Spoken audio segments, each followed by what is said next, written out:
बुद्धिभेद आणि मतभेद.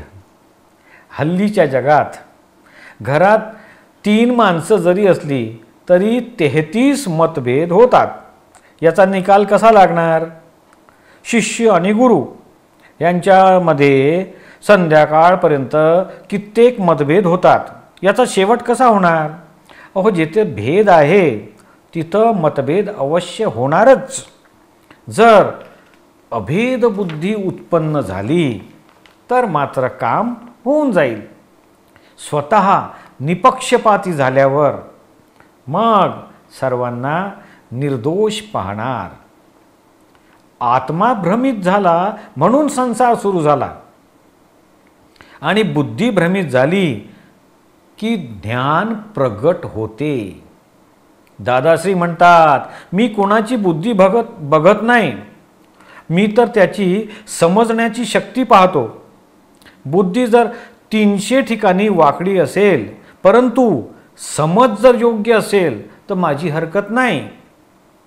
बुद्धिवाला तर बुद्धीमुळे उंच चढतो आणि परत खाली सुद्धा पडतो, परंतु समजणारा दर्शनवाला हा उंच उंच चढेल थेट टोकापर्यंत, परंतु पडणार मात्र नाही.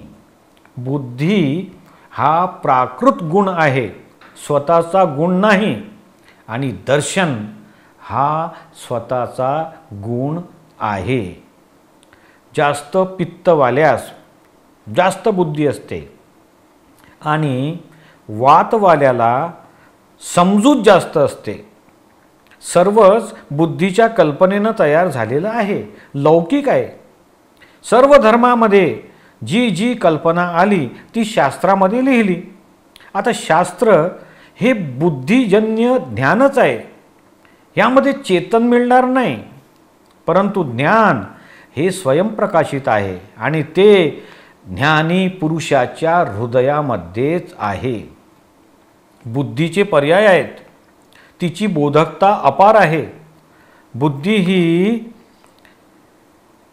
आम्हाला सांगते असं करा तसं करा, वेडं वाकडं करायला लावते. बुद्धीपासून सावध राहा.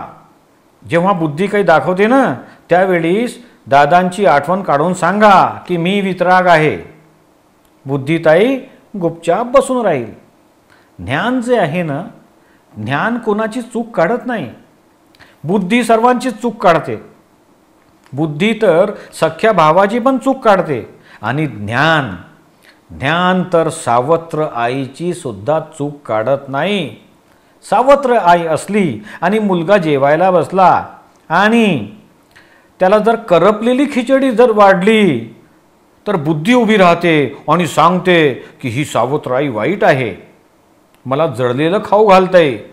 आणि आत मुलगा जळफळत राहतो. परंतु ज्या मुलास ज्ञान आहे त्याचं ज्ञान त्यावेळी ताबडतोब हजर होते आणि सांगते, अरे हा शुद्धात्मा, मी सुद्धा शुद्धात्मा. आणि हा तर पुद्गलचा खेळ आहे म्हणून निकाल होतो. हे शरीर तर मातीचं आहे ना तयार झालेलं, आणि बुद्धीची तर तेजाची धार आहे, तेजानं बनलेली आहे. ती प्रकाश पण देते आणि चटके पण देते.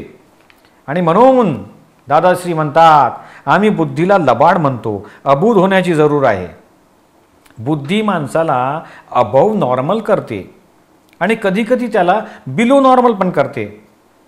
जगामध्ये दरेक वस्तू सर्वसामान्यपणे नॉर्मॅलिटीमध्ये असायला पाहिजे. अबूध झाल्याशिवाय ही नॉर्मॅलिटी कधीही येणार नाही. पुढील जन्माकरता जर बी पेरायचं असेल तर बुद्धीचा उपयोग करा. बुद्धी प्रकाश जास्त करण्याचं आपल्या हातात नाही. दादाश्री म्हणतात हे खूप महत्त्वाचं आहे की बुद्धी प्रकाश जास्त करण्याचं आपल्या हातात नाही, परंतु मंद करण्याचं मात्र हातात आहे. म्हणून बुद्धीचा प्रकाश मंद ठेव. बुद्धी सामुदायिक हितकारी नसते, ज्ञान हे सामुदायिक हितकारी असते.